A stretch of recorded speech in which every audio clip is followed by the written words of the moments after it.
हाय नमस्ते। आज एक स्टोरी घेऊन आलेली आहे तुमच्यासाठी। तर आजच पाहिली मी स्टोरी आणि खरी घडलेली ही स्टोरी झालेली सांगली जिल्ह्यामध्ये, सांगलीमध्ये। तर सत्य कथा आहे आणि ऐका। आता मी स्टोरीला चालू करते कारण खूप व्हिडिओ मोठा होतो मग सांगत सांगत। अशी आई कुणाला मिळू नये, अशी नालायक बाई आहे ना, कुणाची आई होऊ नये अशी नालायक आई आहे।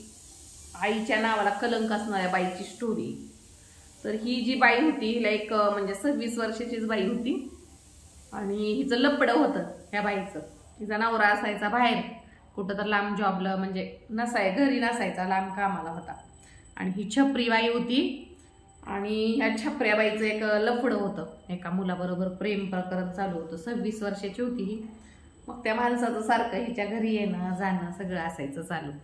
त्यांच्यात दोघात काय शरीर संबंध सर्व व्हायचं त्या बाईच्यातून, त्या माणसाच्या म्हणजे नाही का त्या बाईच्यातून।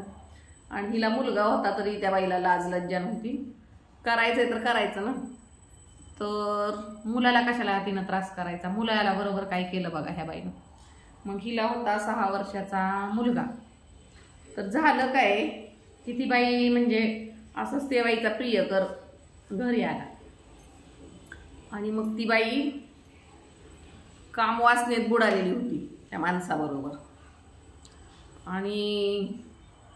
आणि ती तसं करताना तिच्या मुलाने तिला पाहिलं, तशी क्रिया करताना कळलं। आणि मग तिला वाटलं आता हा मुलगा आहे माझा, सर्वत्र माझी चर्चा करेल, सगळ्यांना सांगेल, म्हणून ती बाई घाबरली। तो तर 6 वर्षाचा छोटा मुलगा होता, त्याला काय समजतंय पण तिच्या मनात नाही का मुलाबद्दल सुद्धा असं वाईट आलं। इतकी ती बाई म्हणजे घाणेरडी झाली ना, नालायक, काम वासनेत बुडाली होती की तिला तो मुलगा पण नको होता, तिला त्या पोराबरोबर लग्न करायचं होतं। स्वतःच्या पोराला पण तिनं तसल्या घाण गोष्टीसाठी तिच्यासाठी अडचण होत होता तो मुलगा। मग काय केलं तिनं तिच्या प्रियकराबरोबर प्लॅन केला की ह्या आपल्या मुलाला, स्वतःच्या मुलाला संपवायला निघाली ती बाई बेशरम। मग तिनं त्या मुलाला घेतलं, प्रियकराबरोबर गेली गाडीवर घेऊन त्याला, आणि त्याच्या पाठीला दगड बांधला मोठा आणि त्याला विहिरीत ढकलून दिलं। आणि घरी येऊन सांगितलं की माझ्या मुलाला कोणी तर उचलून नेलंय, किडनॅप केलंय। मग खूप पोलिसांनी शोध वगैरे घेतला पण काहीच असे धागेदोरे दिसत नव्हते की कोणी किडनॅप केलंय काय। नंतर मग नाही का त्याच्या आईवर संशय, त्याच्या आईचा फोन वगैरे चेक केला तर ती एका मुलाच्या संपर्कात आहे असं कळलं।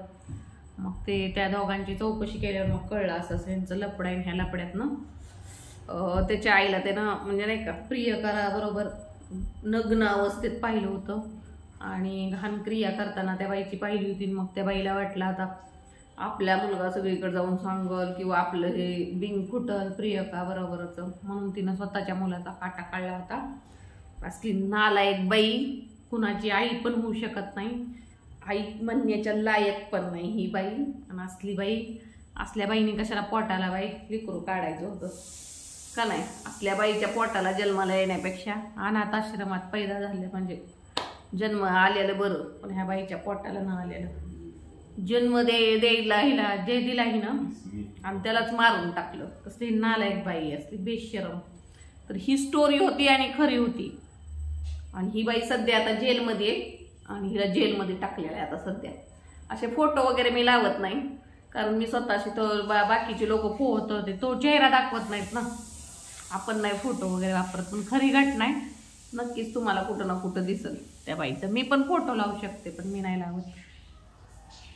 कशी वाटली स्टोरी कमेंट करून सांगा, लाईक करा, सबस्क्राईब करा, शेअर करा। Okay, bye bye.